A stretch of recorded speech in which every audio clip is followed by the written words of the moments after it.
Hello and welcome to this week's Talking City. I'm Mike Keegan, sports news reporter, and I'm here with our City man Stuart Brennan to look ahead to the Blues clash with Spurs this weekend and another disappointing night in the Champions League last week. Stuart, where's it all gone wrong again? Well, just not playing well enough, and also obviously on Tuesday night some terrible refereeing decisions. I mean, City can't keep harping on that because they've got to put certain things right. They should not be 2 goals down at half time, especially to 2 set piece goals when they're one of the biggest, strongest teams in the Champions League. So that needs looking at. But having said that, they staged a great fight back in the second half, and they did score the 3rd goal. To be fair, I mean, they scored a goal that was ruled out for offside when it was clearly not offside. And then in the last few seconds, Mario Balotelli almost has a shirt ripped off his back, and the referee and the linesman and the other official who's behind the goal, nobody seems to know why he's there. He didn't see it either, and the referee bottled it and pointed to the dressing rooms for the final whistle, and that's it. I mean, City are sort of hanging by a thread. So there's a lot of bad luck, and bad officiating really rather than bad luck. But that can't disguise the fact that City need to put certain things right in Europe. Yeah. Not yourself, but a lot of other journalists, shall we say, latch onto this crisis at City. But if you say to a City fan, 10 years ago, 5 years ago, you're going to be the Premier League champions, you're 3rd in the league after 10 matches, you've not lost, not going great in the Champions League. Is that a crisis? Trip to Real Madrid, and I know, it's unbelievable. I mean, I've spoken to City fans in the last few days, mates of mine, who've said, if we never win it again, we've won the Premier League. I went to Wembley and saw them with the FA Cup. If we never win another thing for the rest of my life, I'll be happy. So, this is what I've been waiting for all these years. I mean, obviously the club don't see it that way because the club's thrusting go forward, and obviously there are some City fans, possibly new breed of City fans, and some that are a little bit greedier than the rest who just want everything and they want it now.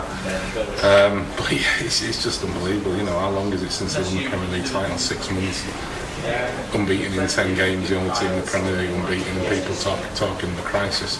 It's not a crisis, it's just football, not playing. Yeah, they're not playing particularly well. I mean, it's not only City though. I mean, it happens to every club. When United go in for 3 games, people say that they're in crisis. It happens to just about everybody, and it's nonsense. Whoever it happens to, you just got to take a step back and look at the bigger picture every time. Must be like for you, because do you find yourself getting tired with the same brush as some of the other journalists, who come out of this crisis business, and then all of a sudden everybody hates City.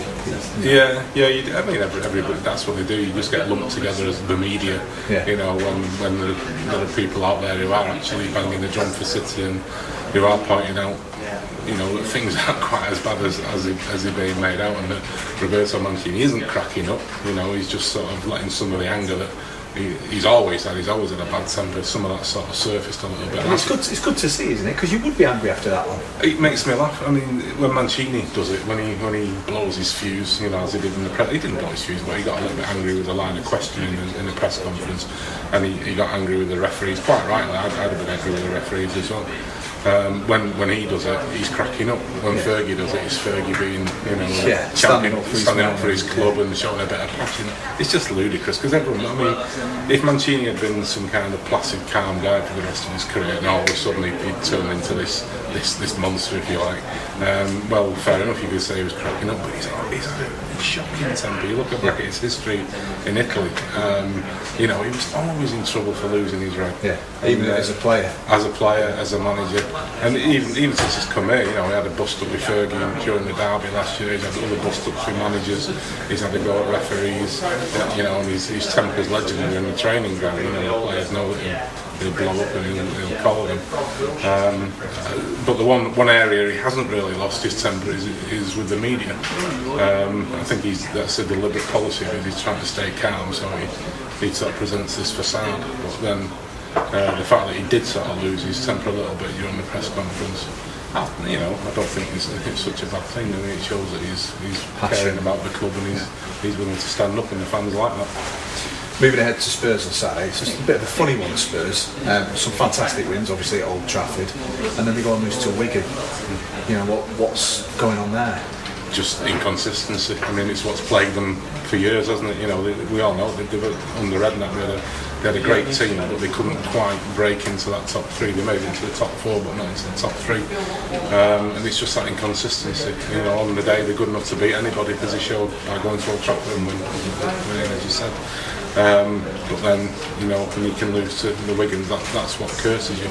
And that's what City have to be aware of, really, because they do tend to raise the game. Having said that, they lost at home to Chelsea. Yeah. You know, and I thought they were poor that day. I thought they were outclassed by Chelsea. So, you know, City have to be aware of that, because Tottenham will come to City thinking they can win, believing they can win, and being desperate to win, especially after what happened last season, because you know, they came back from 2-2 down and then lost it late in the game. Dodgy penalty. Well, no, it was a penalty, but I think what Spurs fans will say was dodgy about it was the fact that Balotelli was still on the field, because he should have, which, you know, City still argue to this day that it wasn't a deliberate stamp on Scott Parker, and Balotelli argues that to this day as well. But, you know, the decision was taken retrospectively, but in the meantime, Balotelli's gone on, won the penalty, and then scored the penalty. I don't think anyone doubted that it was a penalty, because it. No, but the fact that he was still on the field. Yeah, dodgy in that regard, if you like. But, you know, I think it's still up for debate whether he should have gone for that. The Bale on the left hand side. I mean, City's right. I mean, you're not the strongest at the moment. Yeah, I think it's quite interesting that Maicon was back on the bench for City in midweek, because it was famously, he was absolutely destroyed by Bale in the Champions League playing for Inter a couple of seasons ago. So that's something that City may not want to see. City fans might not want to see rolling up on Sunday. I don't think they want to see Maicon's name on the team sheet. Michael Richards is out. Pablo Zabaleta will be playing there. Pablo, in recent years, has done really well against quick, exciting left wingers, even though he's not that quick himself. You know, and very intelligent though. He's very smart. He's got that Argentinian grit. You know, all Argentinian defenders just seem to defend with every inch of the body. You know, and this is why he's such a big favourite with City fans, because he puts everything into it. You know, he doesn't leave the field. Doesn't leave anything on the field when he comes off. You know, everything goes into it, and he'll put an eyelash in the way of it if he thinks that's a chance of stopping that attacker. We've seen him do a good job on Theo Walcott and several other, you know, quick, tricky wingers down the years. So him against Bale will be a good challenge. I think James Milner will be fit as well, and I can imagine that the manager will put him on the right hand side of the midfield just to give Pablo a hand, because he works back and, you know, he tracks back, so that'll work. And he will, you know, he'll get in Bale's way as well, just because he's obviously a threat to whoever he plays against. So no crisis. 3 points Sunday. I bet you don't know, because football's a strange game. But I think all things being equal, I think City should win the game. Good stuff. Thanks, Stuart, and thanks for watching. Our match centre will be coming from the Etihad Stadium on Sunday at 1:30. So log on, leave your comments and join in. Thank you.